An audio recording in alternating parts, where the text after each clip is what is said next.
What's up, everybody? Welcome back. Happy Skews Day to you. It is August 15th, the Ides of August. It is 2023. I'm Trey Crowder. That's Mark Ogie. What's up, Mark?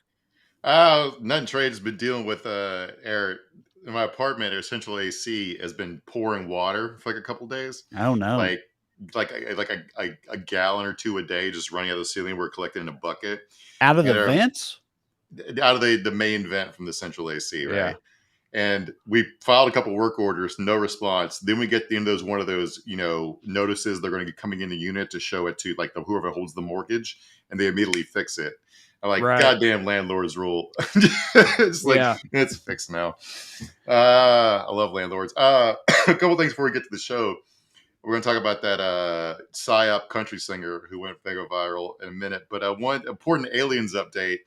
My friend Elizabeth, who watches the show a lot, sent me this article after listening last week. That those Peruvian aliens we talked about. Yeah. This story. So the Peruvian Navy and cops actually took the 10-hour boat ride out to the village that was being harassed by the aliens that looked like the Green Goblin. And after talking to people for like 10 minutes, like, yep, these are definitely people who work for a mining company who are doing a fucking trick on you guys. And they're wearing jetpacks. They showed like a teacher who works in the village Googled images of humans flying jetpacks and like, oh yeah, they're just using jetpacks. Dude, I mean, So look, called my shot, baby. It's you exactly did. what I said was happening. You did. Fucking called it. You did. And obviously I'm bummed it's not aliens. Of course I am. But that also is wild that Uh-huh. mercs for an illegal mining operation have jetpacks. Like that's like a Jason Statham movie or something. You know what I mean? That's the type of thing Yeah. you'd see, like him fighting dudes with jetpacks. You'd be like, these guys wouldn't have jetpacks, but apparently they would. But I mean, to be fair, I'm sure there's a shitload of money to be made in illegal gold mining. So I guess they can Mm. afford to outfit them with jetpacks. But still, I mean, Yeah. that's wild. Yeah, I was just dying. I was like, fucking, of all the things they do in the Amazon, this is like one of the less evil ones. So I'll give them, at least they're being creative instead of just killing everybody. But I imagine that's probably step 2 of this plan is to start killing people. But I just like, they're doing a Scooby Doo plot, man. This is a fucking, Yeah. how do we get these people to leave this amusement park? I'm going to pretend to be a ghost. Yeah. It's like, just Well, it's like, like we said last week. I wonder if they were like what you just said. Like we got a plan. We're going to pretend to be blank. And I wondered last week if they decided to pretend to be that mythical monster that they have there that we talk Paracalus or whatever it was. yeah. Like if. And it's funny to me thinking that was their plan. We're like, we're going to make them think it's this Bigfoot thing they got or whatever. And then they were like, fucking Green Goblin, they're aliens or whatever. And then Yeah. these guys are like, I didn't see that coming, but I guess we'll take it. It reminds me of the CIA op in World War II in the Philippines. The main resistance force against Japanese occupation were the Hooks, who were like a communist like guerrilla group, and they were getting too powerful when it wasn't CIA yet. It was like whatever the precursor intelligence agency was, but they didn't when they knew America was going to retake the Philippines, so they didn't want to actually have to fight the Hooks too. They didn't so that to diminish their numbers. They spread rumors that these vampire-like creatures that lived in the jungle were killing people, so people would be afraid to join the communist militias, and they would catch stragglers and drain them of their blood and hang them upside down. Jesus. And it worked. The CIA was bragging about that as a successful operation on their fucking website. Well, I mean, I can see why that worked. If you're worried about vampiric monsters in the woods and you come upon multiple drained corpses, yeah. What else you gonna think? I'm not going to the jungle. I'm scared enough of the Japanese already. I'm not going to fucking fight goddamn monsters too. Speaking of weird psyops, so the right wing has found a new favorite country artist. His stage name, I guess it's his stage name. It's really hard to tell because this guy's backstory is very fuzzy. It's a guy by the name of Oliver Anthony, and he had this song go viral starting late last week over the weekend. It's called "Richmond North of Richmond," and it's pretty bog standard right wing talking points. Like he sings about like, what's the line about welfare? He says like, if you're 5'3", 300 pounds, my taxes shouldn't pay for your fudge rounds. Fudge rounds, yeah. It is whatever. The song musically it hits for me because he sounds exactly like Tyler Childers. Yeah, who I'm a fan of. But it started asking all these questions because how does a guy go super viral like this? Like it sort of happened with Lil Nas X on TikTok, but Lil Nas X was working at it for years, right? And this guy, he's near where I'm from, if you believe his backstory, Farmville, Virginia, which is like about Yeah. 30 minutes So from my I mom's house. thought like I laughed at it at first because I didn't even know people were calling it a psyop or astroturfing or anything. And I read the art, like this Rolling Stone article first came out about this guy, and it just said that he identifies as a farmer from Farmville, Virginia. And like Mhm. that was funny to me. Like that sounded fake. I was like, yeah, I'm from Queer City, Tennessee. That's where I'm from, you know. Uh, Uh-huh. but That's a real place. so you quickly informed me you're from the Farmville area, so it's a very real place. Yeah, my sister went. There's two colleges there: Hampton Sydney University and Longwood College. Hampton Sydney, I think, used to kick Drew's ass in football. He said. That Uh, sounds right. uh, so, like my mom taught Longwood. My mom went to Longwood too. It's in Prince Edward County, which you might have heard of as one of the three bad guys in Brown versus Board of Education. They're one of the towns that shut down their school system instead of integrating. So it's a nice place to be from. I'm proud to be from there, as you can tell. So Oliver, this guy, he claims to be a libertarian, and he says this song is about human trafficking, which it sort of is. Like there's a vague allusion to Epstein's Island. He has a Wikipedia page which was just created yesterday. The song is supposedly written by a guy named Christopher Anthony Lunsford, who's either this guy's real name or whoever really wrote the song. But his backstory is he was like a depressed drunk alcoholic until 30 days ago when he prayed to God to give him a music career and he'd get sober, and then this happened. But side Yeah. note, he put out another new song since this one. It's all about smoking weed and how Virginia hits. So that song I actually enjoyed that song. But he had a God fun really weekend. came through, by the way. Yeah. Not like sorry to all Yeah. those pediatric bone cancer patients out there. God had to make this guy hit. Yeah. Country music. Yeah, God really made it happen for him fast. He had a fun weekend. He played a farmer's market in North Carolina. There were in a town of 600 people, but 1,000 people came out to see him. So he's really hitting right now. He's having a moment. But the order of events here is very confused and weird because he went mega viral instantly. We're talking millions of hits in a matter of hours. Yeah. He was being pushed by the guys like Matt Walsh and Ben Shapiro. And this guy named Jason Howerton, whose job is he's a CEO of a company called Reach Digital. He's like a Christian marketing guy. He was involved in helping make this video and make it go viral. And he says, according to him, quote, someone reached out and asked him to come record a song for his YouTube channel. So he's saying that Oliver didn't write the song.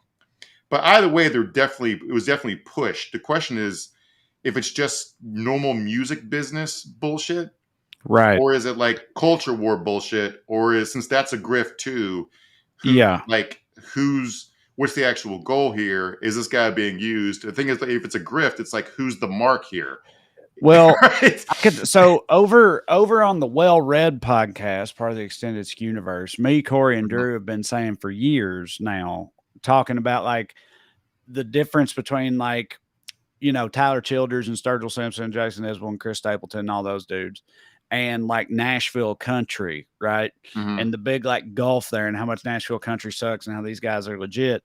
We've been saying for years that at some point they're gonna like Nashvilleize a version of that, right? Like that they're gonna like manufacture in a studio sense a version of the Americana thing and try to, you know, capitalize on that. And I'm not saying that's what this guy is, but like I'm saying it, like you said, it might just be music industry bullshit. Like I could totally see that, you know, because we've been sort of expecting something like that to happen for a long time, you know, to try to capitalize on the affinity for Americana music, as they call it, which I've always said Americana music, as far as I can tell, is just country music that's good. That's what we call Americana now. Yeah. So the question is like, when I say normal American music industry bullshit, is it like Taylor Swift pretending to be from a farm, or Jay-Z pretending that he was an interstate drug trafficker, Vanilla Ice pretending he's from the mean streets of Miami, or is like from a suburb of Dallas, or is it like, you know, the CIA helping the Scorpions go viral with Winds of Change? And it's like, I don't know. But like all this stuff, like payola goes back to the beginning of time in the music business, where record companies have paid DJs to play songs, and that's kind of looks like what they did with Jason Aldean's song, pushing that to number one. He had the top 3 songs on Apple Music. This guy did. And he only has like 2 songs. He has his 2 songs, but he has the top 3 songs. And I don't fucking know what's happening here. It's utterly bizarre. Well, I'll say I just want to see what else comes out, because like, as far as I'm concerned, 80+% of this song super hits for me, frankly, because 80% of it is all about like, normal working class people. We can't catch a break. We're all fucked. You can't afford to live anymore. All this like working class shit that I'm like, hell yeah, brother. Mm-hmm. And then really it's just when he gets into the welfare queen stuff, which he has changed welfare queens from being black people to being fat people. Right. But either way, you listen to it and you're like, it's just like, dude, do you not realize that, targeting this amount of your ire towards like welfare recipients, whatever, is exactly what the rich men north of Richmond want you to do. Like, that's the whole thing. That's what they want you to do. That's what they want us to do, is like get pissed off at each other and blame each other for all that. Like, the idea that, are there lazy people on welfare? Yes. Are they the majority? No, but they do exist. They're not a fraction of the actual problem, that contributes to the high cost of living and the working man struggle emanating from the rich men north of Richmond. It's not their fault. So that part is just like, that's just falling into their trap as far as I'm concerned, like, Drew, and that's why Drew, I don't like it. Drew said this to me the other day, is like, it's kind of funny that you got a guy being like, I make $25,000 a year, and the reason I can't afford to get ahead in life is because of taxes. It's like, buddy, you're not paying enough in taxes. Like, if the government gave you, like, let you get off scot-free, you still can't afford a fucking house in this country on that, in most parts of it anyway. Right. So, that's a good point. The idea that like taxes in general are the problem. Like, no, taxes could be the solution if they were taxing the right people. You know what I mean? Yeah. At a commensurate level, then like taxes would solve all the problems that you're worried about, Massachusetts just passed a millionaire's tax, like a 4% tax on millionaires, and gave every kid free lunch and free breakfast. Free lunch, yeah, free lunch for all the kids, right? Yeah, like that might help those working class kids get ahead. Anyway, like this guy's also, like, it came out today. Someone went through his YouTube playlists, because that's basically the only thing that's public about him, and it's a bunch of like 9/11 was an inside job bullshit and anti-Semitic conspiracy theories. So he's already been milkshaked. Yeah, it's already been milkshake ducked. So there you go. Well, it's funny that like the whole 9/11 being an inside job thing, that's like, I get that like all conspiracy theories are wrapped up together now or whatever, but like, I'm super huge liberal queer or whatever, and I've said on the show before, I like smoked too much weed one night and watched Loose Change on YouTube, and I was like, fuck, 9/11 was an inside job. You know what I mean? Like, because like, to me, the villain was like George W. Bush did 9/11 or whatever. Right. It's like, yeah, he totally did. It was but you got to remember, when you see the world the way these people do, like, one, it took like 15 minutes for the Bush did 9/11 to get around to all the Jews called in sick on 9/11, right? Yeah. And then it's like they all think everything's the same. It's all the politics you see on TV is all the TV show, and it's really the new world order. They want a one world government run by the Zionists, and so like it takes like 5 minutes for any conspiracy theory to get boiled down to anti-Semitism, or aliens. Yeah. Mark, I say it all the time. Let's not wrap aliens up in this, okay? That's a different thing. All right. Well, moving on, producer Matt is with us as always. This is Weekly Skews. Before we continue, I want to remind y'all of a few things. Number one, if you'd like to see me perform live, go to TreyCrowder.com, get your tickets. I'll be in Burlington, Vermont this here weekend, Austin after that, and then a whole bunch of big Ohio run, a lot of things coming up. Come and see me. Go to TreyCrowder.com. Also, at TreyCrowder.com, you can find a link to pre-order the book I wrote with Corey Ryan Forster, our senior Georgia correspondent. It's called Round Here and Over Yonder. It's a comedic travel guide, and if I do say so myself, it's pretty damn funny. So yeah, pre-order that. Get you some of that action. Lastly, if you enjoy this program and would like to show your support, you can do so by signing up on Patreon. You can go to weeklyskews.com/more, or you can go on Patreon and look me up. Either way works. $5 a month gets you access to full-length bonus episodes. Like we just did a 2-week-long Q&A where we answer the burning questions from you, the skewers. But we also cover things we don't get to in the main show or just things we want to talk about. It's a lot of fun. So you can get access to that and support the show in the process for $5 a month. That's right. weeklyskews.com/more. Go on Patreon. Get some more skews in your life. Now, as for the show tonight, as Americans, we've all come to expect that every other week or so, the former president will be hit with a new series of increasingly nefarious charges. And this week was no disappointment, as Georgia prosecutor Fani Willis has levied a bevy, she did, of new felonies against Donald Trump and his co-conspirators. It's pretty wild. We'll talk about it all very shortly. Involves demon babies. Yeah. So, yeah. Mm-hmm. Yeah. You thought it couldn't get wilder? It always can. That's America in 2023. But first, before we get to that, let's do the Daily Dumbass. Matt, graphic, please. Tonight's DD, anyone who won't vote for Ron DeSantis in exchange for a boiled egg sickle. Let's watch whatever this is.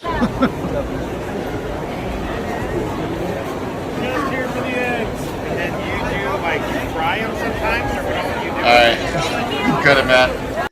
It's just, if you're only listening, it's Ron DeSantis putting popsicle sticks into boiled eggs and asking, like, do you fry them? What do you do? How do you eat these eggs, human? Did you hear the guy say, "I'm just here for the eggs"? No. All right.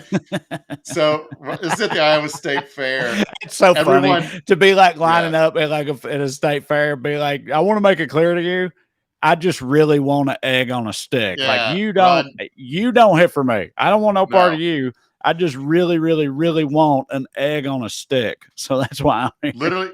Literally everywhere he went at the Iowa State Fair the last couple of days, crowds chanted, "We love Trump and we want Trump. Go back to Florida." Just the egg thing, I was like, "What is is boiled eggs on a stick a thing in Iowa?" Apparently, the Iowa State Fair, putting everything on a stick is the thing. So they try to put every food in a stick. Why a boiled egg? Because dude, they're running out of things to put on sticks. Like you go to fairs, like state fairs. Food has to either be served on a stick, deep fried, or both. Otherwise, it's not a state fair, buddy. That's just how it works. Yeah, but an egg already has a case. It's like putting a banana on a stick. Like it already has makes sense. So when I looked it up, the Iowa State Fair is bragging about how they have over 70 foods on a stick. So everybody get out there to the Iowa State Fair. Let me know what other kinds of foods. Well, let me tell you. I'm gonna tell you right now. Here's the type of trash I am. If they could, what you do is you cut the egg in half. You make like deviled egg filling, and you put it back in the egg, and then put the egg back together, and then batter and fry that so it's like together. While on a stick, so it's like a deep fried deviled egg on a stick. And now I'm listening. Yeah. Okay, I'm into that. So if you want, let's watch this next video clip of see how Iowa's going for DeSantis. Like he's given up his whole life to do this. Now watch this as it happens. Matt, skip ahead a little bit, please. Sorry. Because it's playing music. It plays music. Wait till they go to the state. Here you go. There you go. Okay. For hanging in there with us. Thank you so much. We really appreciate you being here as we have the opportunity. Well, first of all, welcome back to the State Fair. Ron, it's great to have you here, so welcome back. No, it's great to be here. We're really excited to see everybody. We appreciate That's Iowa Governor Kim Reynolds she later on tries to get the crowd to rile down and actually listen to Ron DeSantis, and literally no one's interested in it. There was a Slate did an article where they interviewed a bunch of political consultants, a lot of them Republicans, to try to figure out like what they would do if they were advising Ron DeSantis. And universally to a person, they had two suggestions. One was quit. And two was become a different person. Yeah. So quit. Yes, everyone hates this motherfucker, and it's driving him kind of insane. Here's a reporter asking him about his unpopularity, and where he turns into the Joker pretty much immediately. Today, your poll numbers behind President Trump have been pretty substantially behind. And you not here. Wait. Hold on. Keep going. To me, the best part is the very end, dude. Like, it's like, does he say not in here? Is that what he says? Not in Yeah, here. he says your poll numbers are pretty bad relative to Trump, and he goes not in here and does Not that in here. weird inhuman Not in here. laugh. Ha, ha, ha, ha, and this weird fake laugh. And then at the very end, where Matt's got it paused right now, he just like, you can just see the existential crisis on his face. Like mean, it's classic, dude. He can't like he did an interview, him and his wife Casey, where they were trying to humanize him, and she was going on and on about how great of a husband he is, and honestly, she was the Oscar for it, because her anecdote about what a loving husband he is was when she had cancer, he picked up the kids from school. Oh, that's heroic. Yeah. And she said, I do that all the time, and Katie ain't even sick. I need to get there and get on her ass. Like, what you got me doing this shit for? You ain't dying, goddamn. She also phrased it as, he picked up my kids from school and then started crying. That's weird. And I was like, oh my God. And then the reporter's she was talking about the children they have together, and she said he picks up my kids. That's super weird. That's not a normal thing to happen. I know you don't have kids, but like that's right. That's very odd. It's a tell that I know governors are busy, but it's a tell that he's a very involved father. That one time he picked up his kids on the occasion she had cancer, and she refers to them as my kids. But anyway, so Trump, there's another thing that happened where Trump's team in Iowa has been wearing merch that says back-to-back Iowa champs 2016, 2020. And DeSantis has taken offense to it, because Trump did win the state in the presidential election, but he very famously lost the primary to Ted Cruz in 2016, and then claimed, wait for it, Ted Cruz stole it from him. All right. So that was his first bout of election theft. Was the very first claim of election theft was the first primary of his first run for political office. So there was a bar where I guess DeSantis' team and Trump's team was hanging out, and they almost got in a fight over the back-to-back Iowa champs 2016-2020 merch. There's like screaming at each other and throwing shit. And I'm like, you're the same people. Right. It's like very much the narcissism of small differences here. And they just hate each other because they're in their way. And it's very, very fucking weird. And yeah, but I mean, dude, you knew it would be like that. You know what I mean? Right. I mean, we were talking about that for a while. Like, I couldn't wait to see them at each other's throats, because you knew that's how. I mean, you're right; they are essentially the same people, but you knew that it would be like this, because it's like you're either Trump or you're not. You know what I mean? I mean, that's the whole deal. But yeah, I didn't. I mean, we like months and months ago, before we really got into it with the polling and all this stuff, before he really rolled his campaign out. I mean, I really thought that DeSantis and Trump was going to be like a bit of a slobber knocker. And I feel like a dipshit now, because he's just getting rocked, dude. Like it's over. Which I'm enjoying. Obviously, I don't want Trump to end up, doing anything in the long run, but I do like seeing DeSantis flail the way he is, because it's pretty hilarious. Yeah, Trump actually polls better than DeSantis versus Biden, so it's pick whoever you want to root for, go for it. But I did this just makes me feel sorry for the people of Iowa. You're just trying to go to the state fair, take your kids down there, rattle a little tilt-a-whirl, and eat a boiled egg on a stick. And not only have to put up with all this shit going on, but you also have to. That's a good point. I took my sons to the California State Fair earlier this summer, and there wasn't no politics shit going on the day we were there. And it would have really, that would not have hit for me if it had. Even Gavin Newsom Democrat shit, I would have been like, well, why are we doing this here? This is like, we're here to eat fucking corn dogs and, ride tilt-a-whirls and stuff. Ain't nobody here for this shit. I read that there were 14 presidential candidates at the Iowa State Fair this weekend. Yeah, because I was right. But I can't even name 14 presidential candidates. How many people are in Iowa that are attending the fair? It's like a full 1% of the people at the fair running for president. There's like 10 dudes walking around, just like, you see this pig? Vote for me. Like, hey guys, go over and look at this pig. How about that? Hey, my name's Tim. I'm running for president. Like, ain't no way they all were drawing crowds.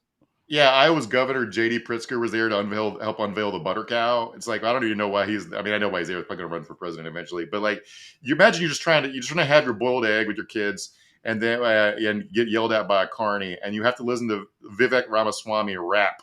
We have video of him rapping finally. Loud, he opens his mouth, but the words won't come out. He's joking how everybody's joking. So, I mean, what? like, is this actually a hit for the like Republicans of Iowa? You know, like, dude, that song rules. That song's an all timer.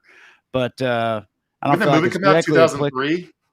Something like that? something like 2000 that. Yeah, about Yeah. 20 years ago, something like that. But hey, Mark, that song is a timeless classic. Just so you know. Yeah. But like Eminem just last week, like publicly went on the record trashing Trump and how big of a piece of shit. Did you see that? It like went viral. Yeah. Eminem talking shit about Trump or whatever. So like there ain't no fucking way this would hit for Slim Shady. This dude's probably going to get one of those cease and desist letters or whatever, I would imagine. But I just don't understand why this is even the go-to for him, considering his target demographic, you know. Every time it's white trash, I guess. So every time I've seen him rap, including a video from in college, it's this song. It might be the only song he knows.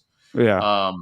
So yeah, this guy sucks. He's already all over TV saying he if anybody has the juice to take Trump's spot after he's gone, I think it might be him, because he's the one who's got the smartest lane, which is like, I need to take the reins so I can pardon Trump. Is that Kim Reynolds standing beside him there? Yeah, she's agnostic in the primary. Okay, I was about to say she's just hosting all of them. Yeah, except for Trump, because Trump's mad at her because she is agnostic because she hasn't endorsed him. But he endorsed her. So yeah, that's it. That's your Iowa. That's your Republican primary Iowa caucus update. Going normally for Ron DeSantis. All right, our next, our honorable mention for dumbass is whoever never told Caitlyn Jenner about history. Let's see here, Matt. Wonderful human being to be around, and you know, I am a proud American. I love this country. I am the child of a World War II veteran. I grew up a patriot. I was the first person to put up a flag at the finish line, the good old US of A. Why? Because I was so proud of my country. And I have to say today, and watching all this come down, this is the first time I've ever been ashamed of my country and what's going on. So she's this woman had lived through the Vietnam War, the My Lai massacre, Watergate, Iran-Contra, Abu Ghraib, Gitmo, and Trump getting indicted is in Georgia for the fourth time is the first time she's been ashamed. Also, she's currently living through shit like the Bud Light boycott and stuff like that. You know what I mean? Like she's currently living through the active demonization of trans people on a very like large and public scale, you know, like, and that's totally good. I guess because it's like you know, I'm not trans, I'm Caitlyn Jenner, you know what I mean? Like OJ was with being black or something. Also, I just want to call the book called bullshit on her saying she was the first Olympian athlete to wave the American flag. What the fuck is that about? That can't possibly be true. Right. So anyway, Trump got indicted in Georgia last night, or the indictments came down, and people have sort of run out of steam, losing their mind. There's a lot of interesting stuff in here. Some of it we already knew. None of it's super revelatory, but there's lots of funny shit in here as far as how it was approached. So look at this image of all the people charged here. This is the main thing that's different about it. She charged Trump and 18 other people. That's a lot of fucking people who are on the hook. Yeah. All of them are charged with RICO stuff, which is a 5-year mandatory minimum sentence, 5 to 20. There is no probation eligible for this charge. So if convicted, they're all going to fucking jail. Although, I mean, we've talked before about the logistics of jailing Trump, but whatever. No one knows. None of them know what to fucking say anymore. Like, here's Lindsey Graham on Fox News. Matt, if you can cue up this video clip. This is from earlier today.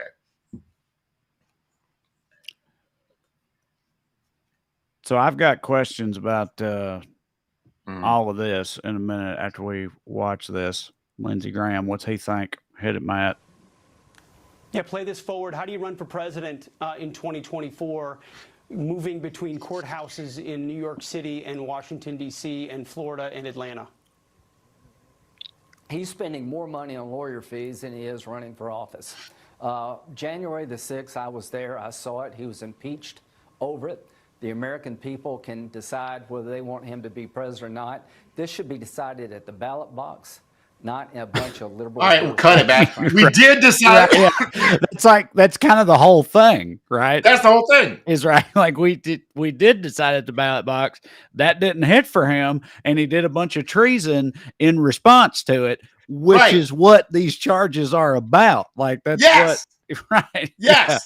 We decided the ballot box. He shouldn't fucking be president. He said, no, I still want to be president. And here we are. This is the Right. whole point of the fucking thing. And they see what it like, yes, Fonnie Willis. It's not Fanny, it's Fonnie. I've been pronouncing Oh, her name okay. All right. Yeah. Did not know that. Yeah, Fonnie. it's Swahili for prosperousness or something. I think I saw it earlier today. So anyway, so she she's a Democrat, yes, but every single witness, plus the 18 is a Republican in this case. If people are lying, it's Republican on Republican slander. All right, all the evidence they heard was from fucking Republicans. Now, what's different about this case from Jack Smith's case, because it's a lot of the same evidence and stuff, is basically how many people she charged. Like if he's using a sniper rifle, she unloaded a whole belt from an M60.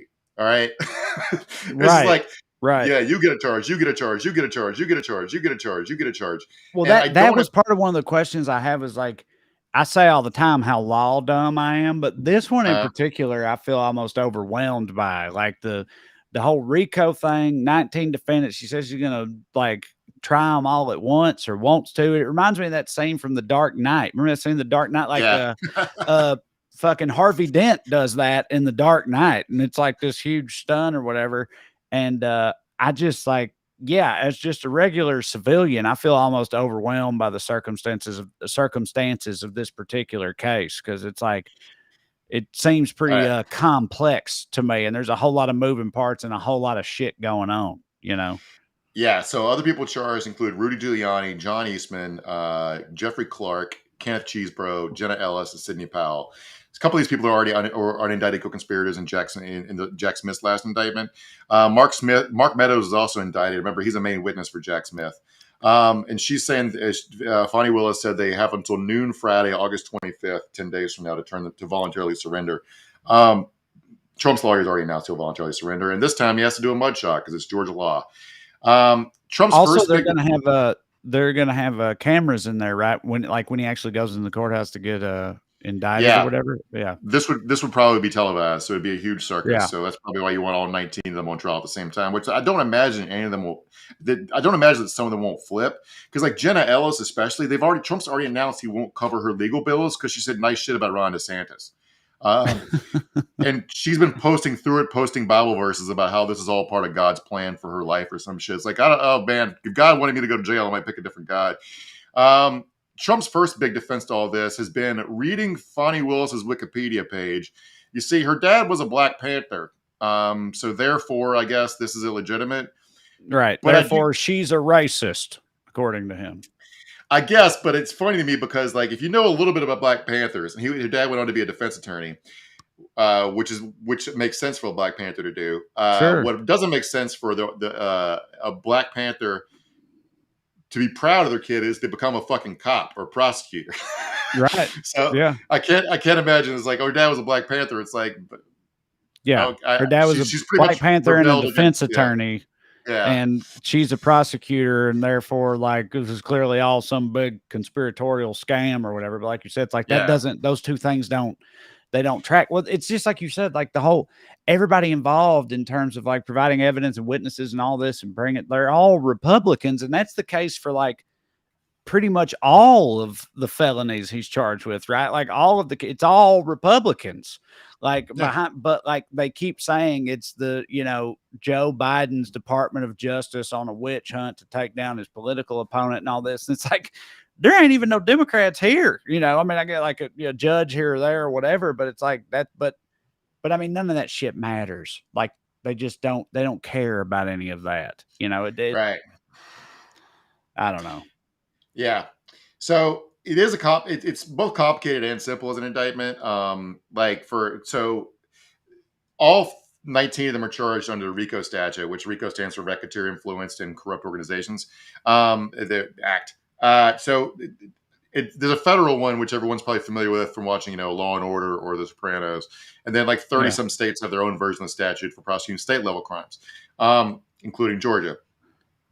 So they're all charged under RICO, and because of various different acts, they're also, a lot of them call it subcharges, but the general thrust is they're all in service of the same conspiracy. Right.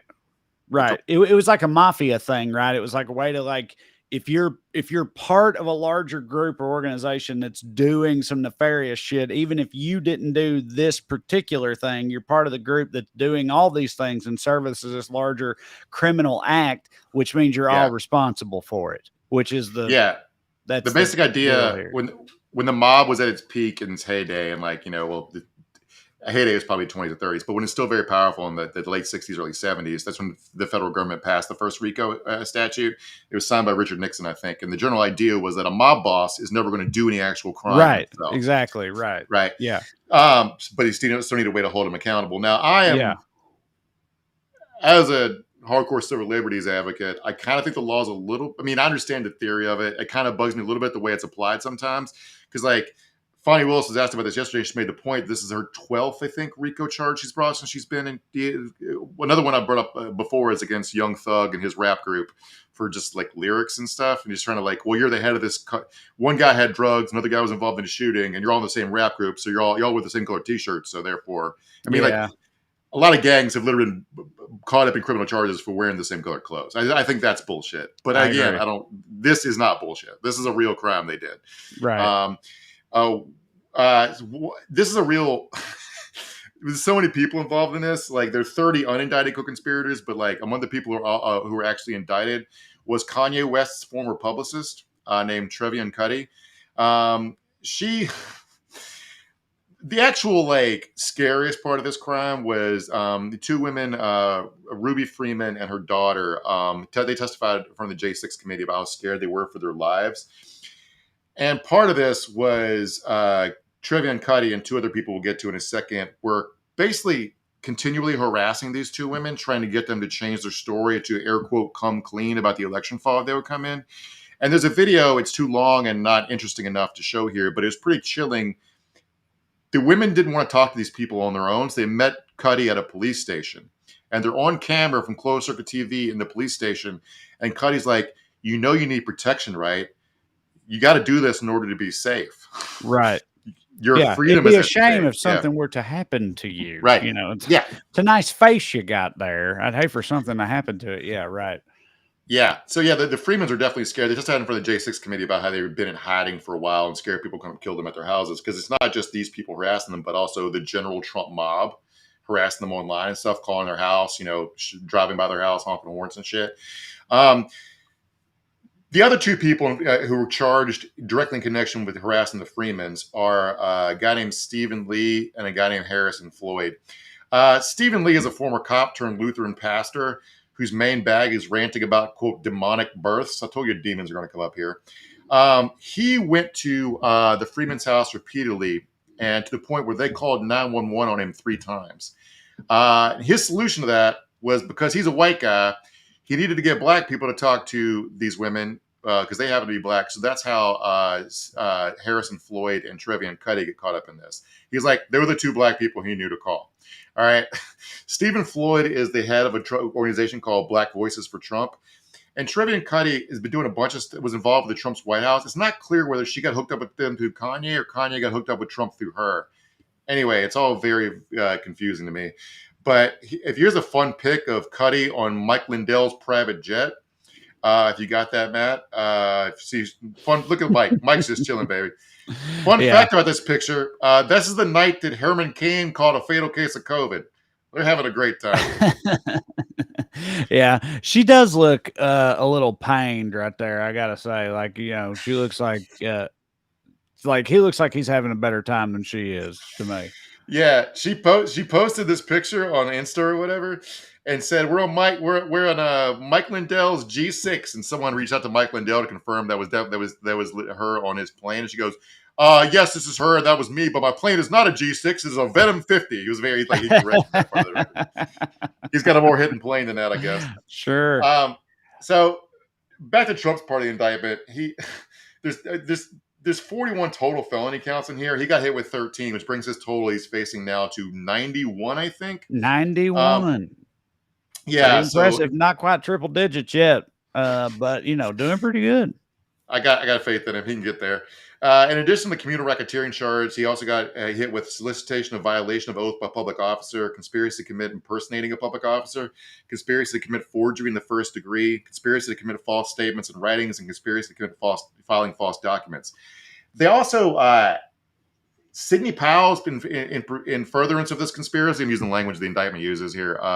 She hired a data firm to hack a bunch of voting machines, and then they passed around the information among each other. So that's part of why this conspiracy, that's part of the conspiracy, is they shared a bunch of voters' private information. So theft of data could be coming here for some of them. But this is Don Jr.'s girlfriend, whose name I can't remember right off the top of my head. Guilfoyle, right? Yeah, Kimberly Guilfoyle. Yeah, used to be married to California Governor Gavin Newsom. Hit this. This is it for me. RICO charges, 19 defendants altogether. Kind of weigh in on what that's going to look like for Fani Willis. Well, it's a disaster and it's a sham. She's really using this for her own political purposes and advancements and fundraising off of this. She's one of 4 sham, investigations and indictments.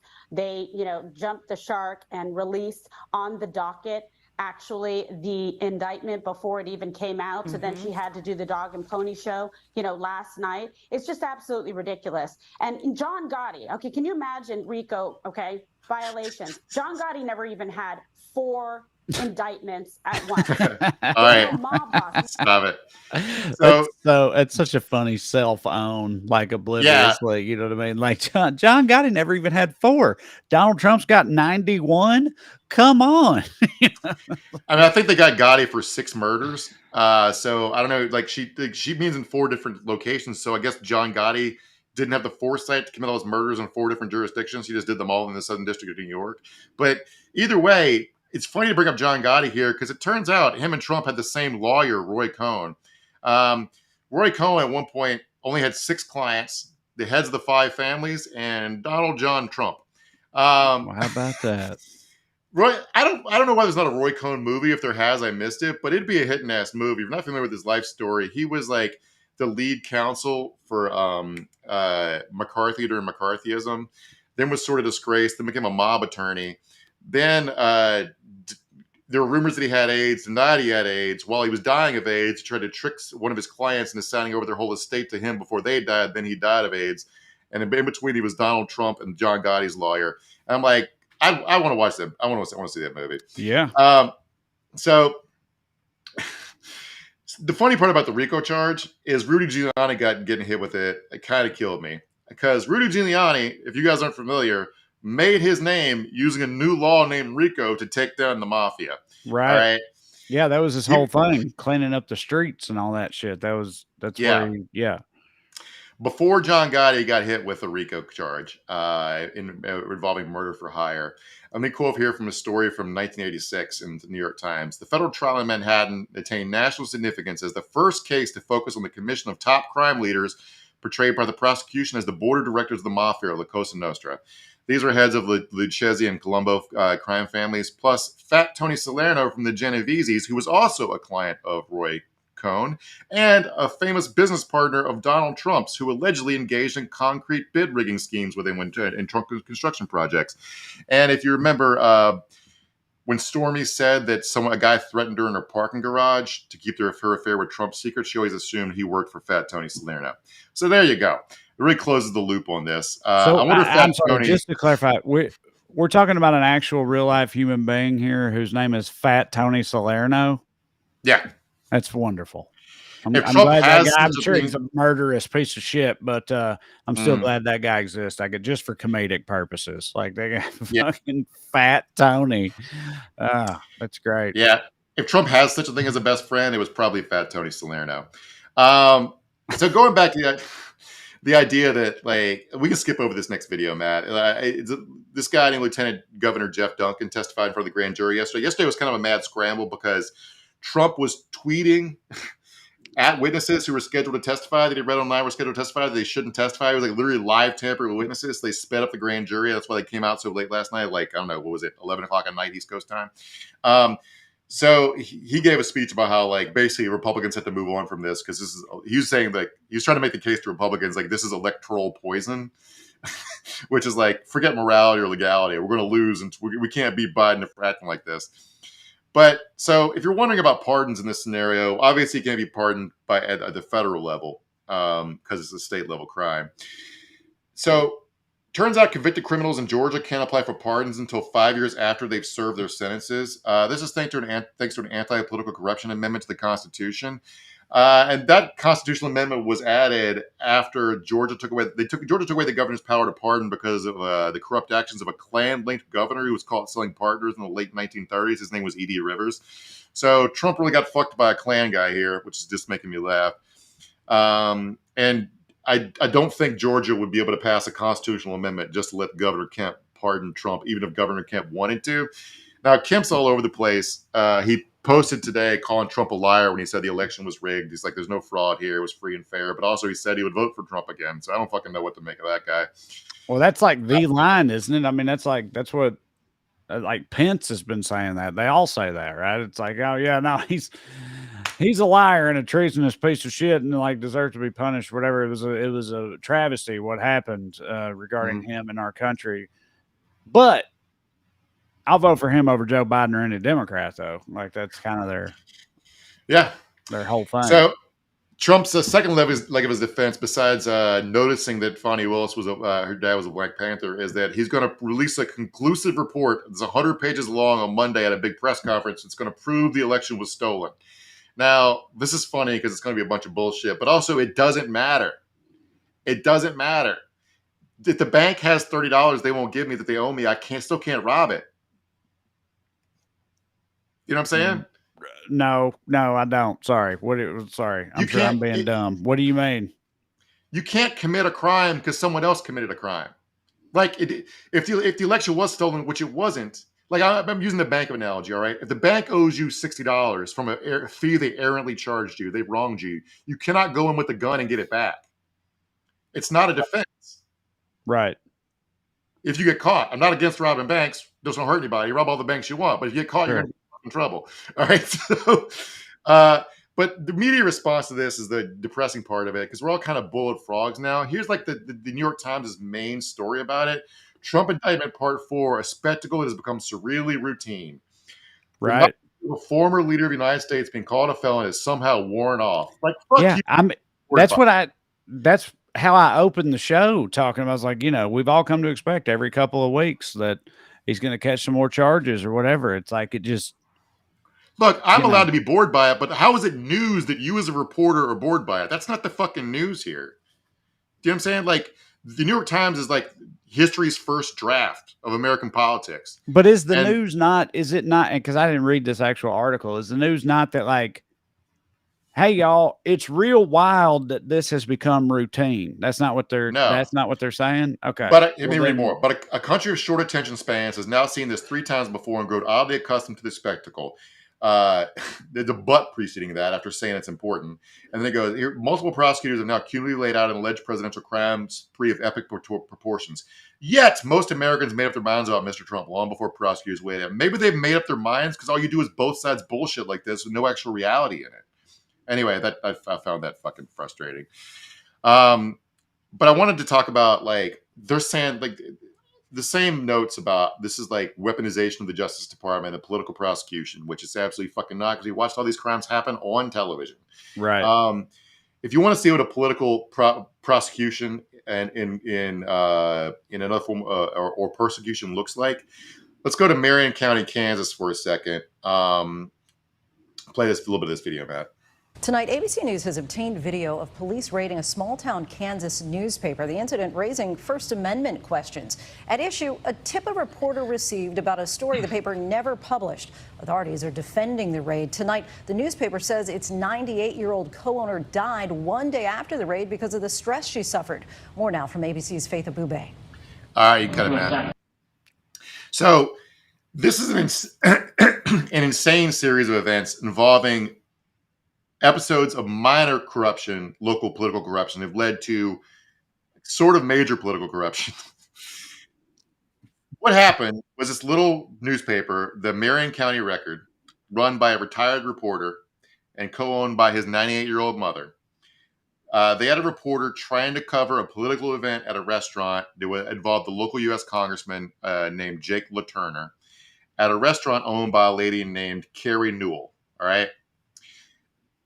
The reporter was denied entry to this town hall meeting. They wrote a story about it. Newell went to her Facebook page, slammed the newspaper, causing a local controversy. All right. The newspaper got a tip that she had gotten a DUI in 2008, which might make her liquor license illegal. All right. They get on public records websites, verify this is true, but decide not to write about it after getting her to confirm or deny it. They weren't going to write about this. All right. But she's so pissed off. The reason they weren't going to write about it is because the publisher, his name's Eric Meyer, got the feeling they got this anonymous tip from her ex-husband. All right. And just didn't want to get involved in whatever's going on with them. Right. So she files charges against them for like theft of public records for just looking shit up. And the police chief gets a warrant, allegedly, even though no one's seen the fucking warrant, and goes and steals the computers and photographs and electronic records from this newspaper. All right. This is fucking wild. And now the whole world knows that Carrie Newell got a DUI in 2008, which is the information she was trying to suppress. And one of the craziest examples of the Streisand theory that I've ever fucking heard in my life. Right. Yeah, dude. You're talking about a middle of nowhere, tiny little Kansas paper or whatever. Like no one on earth ever, other than the 78 subscribers there in buttfuck Kansas or whatever, would have ever heard this. But now, like, we're talking about it, and we're a huge huge show with a massive reach, right? And that never would have happened. But yeah, no, you're right. Like, made it so much worse. Nobody would have known.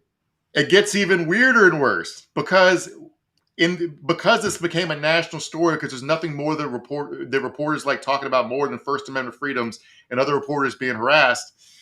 Is he did a bunch of interviews, Eric Meyer. All right. And by the way, a couple of this element of the story that's really sad is like when his house got raided too, because it wasn't just the newspaper office. When the knock at the door happened, he thought it was his mom's Meal on Wheels delivery. They're not rich people. They run this local newspaper for like community service. Yeah. And she didn't eat or sleep for 2 days, and then she died. Now, I'm not going to say the cops are responsible for this death of this 98-year-old woman, but at a minimum, they made the last 48 hours of her life stressful and miserable. So fuck them for that. All right. But another part of this backstory that would have never been public is that the newspaper had gotten a tip that the new police chief had left his last job because he was suspected and had been accused of like sexual improprieties on the job. Right. So the newspaper was trying to report that out, but couldn't get to it. But they suspect that the police chief wanted to raid them and steal their computers so he could find out who their source was for that. And now they know that. Yeah, right. Now the whole world knows this police chief named Gideon Cody, fuck you, was left his last job because of sexual impropriety. Yeah. So, which again, no one ever would have known on any kind of grand scale, but now people do. Right. He's never going to work the rest of his life as a police officer, because his first Google search will be to not only violate the First Amendment rights of this guy who's going to end up owning the fucking town. He was talking about how like the dilemma here is he has to make this just, he has to sue his own hometown in fucking bankruptcy, which he doesn't want to do. I think it's pretty optimistic. You assume he'll never work as a police officer again, but I appreciate another chief. Another chief. Yeah, right. I don't think. Yeah. Matt, if you got some comments for us, let's hear them out here. Also, I know you've got it written down here, Mark. We should say our hearts go out to the good people of Maui in Hawaii. The wildfires there. It's a truly tragic situation, man. It's really, and you know that like commercial real estate interests and stuff, and like big real estate and shit, they're already coming in trying to buy people's property up from them while it's burnt to the ground. That's happening right now. Did you also know that's how Marcus Crassus made his money in the Roman Empire? He was like some people say the richest man that ever lived. Like, if you like adjust for whatever, like he was a Roman Elon Musk motherfucker. That's how he made all his money was doing, except he burned the houses down himself and then was like, but secretly, and it's like, hey, I'll pay you, bought it on the cheap. But it's just like, but that's happening in real life right now to people in Hawaii, and it's. Yeah, I mean, it always happens when there's what's the old expression, when there's blood on the ground by land. I mean, that's what New Orleans is all like, condo developments after Katrina, Yeah. Ken Saucer says, how's the strike going? I heard from a little birdie, Mark, that there might be a sliver of light at the end of this tunnel. That's what I heard, like coming up soon, but we'll see. The studios made their first actual counteroffer on Friday, and the guild's going back to them tomorrow, I think. They started with the writers for some reason, so I'm not sure. Right, and the Writers Guild is split. There's Writers Guild West and Writers Guild East. The people from the East are flying out for that, right?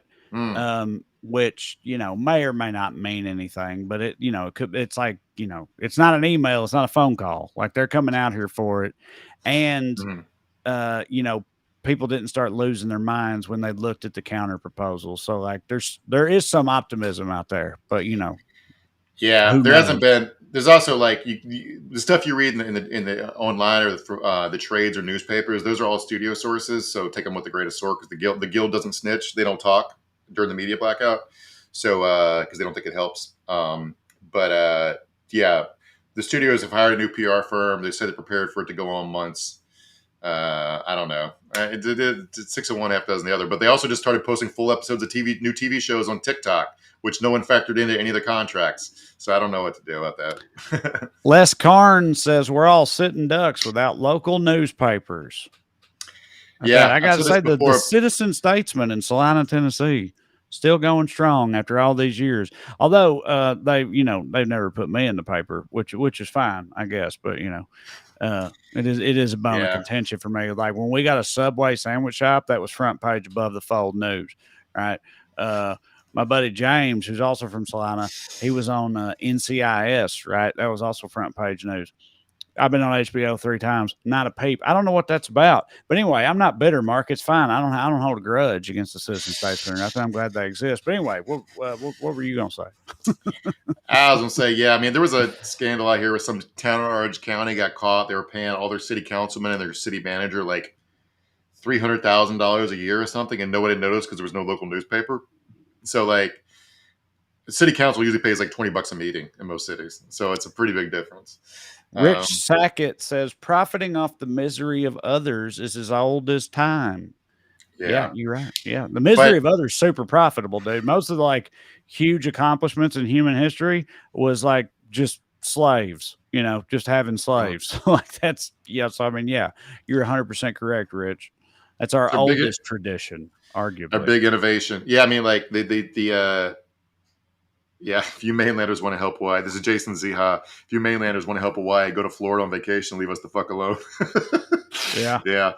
I mean, like, the conspiracy theories about Hawaii have been wild to me, because it's a fire. Fires happen. And I was reading a TikTok of the disaster unfolding in real time about what it was like for people on the ground. People were literally running for their lives. The fire was spreading so fast, like dipping t-shirts in water so they can breathe and trying to save their neighbors. And like, fire was literally raining down on them. And then people see that and like, oh, it's a directed energy weapon. It's not. It's just a fucking fire. Directed energy. That sounds suspiciously like a Jewish space laser to me, Mark. Yeah. and the people doing disaster capitalism don't help with that, because they go, oh, obviously they set off a bomb so they can buy up the land. It's like, no, buying up the land is just what they do. They can buy it because you're desperate for money because you got no place to live. And you you have to fight with an insurance company, and they offer you like twice market value for it. They can turn it into a result and make trillions. So it's like, it's just normal business. It sucks. Yeah, it does suck. Jen L. Johnson says, no, don't come here either. Signed, Florida. I guess everybody's got to go to the Iowa State Fair and get their boiled eggs for vacation. That's all you got left, everybody. I would love to have y'all come on out. I would be pumped. All right, listen, thank you guys for being here. I want to remind y'all again of a couple of things. So like I said, if you want to see me live, go to TreyCrowder.com. I'll be in Burlington, Vermont this weekend. Austin coming up soon. Ohio, every goddamn city in Ohio. And then beyond after that. So go to TreyCrowder.com, check the dates out. And if you want to support this here show, you can go to weeklyskews.com/more, or you can go to Patreon and look my name up. You'll find us either way. You get full-length bonus episodes for $5 a month, and you support the show in the process, which we would appreciate. But the main thing is, as long as you keep coming back here every Skews Day, then we will too. We appreciate y'all very much. We love you like chicken, and we will see you on the 22nd next Tuesday.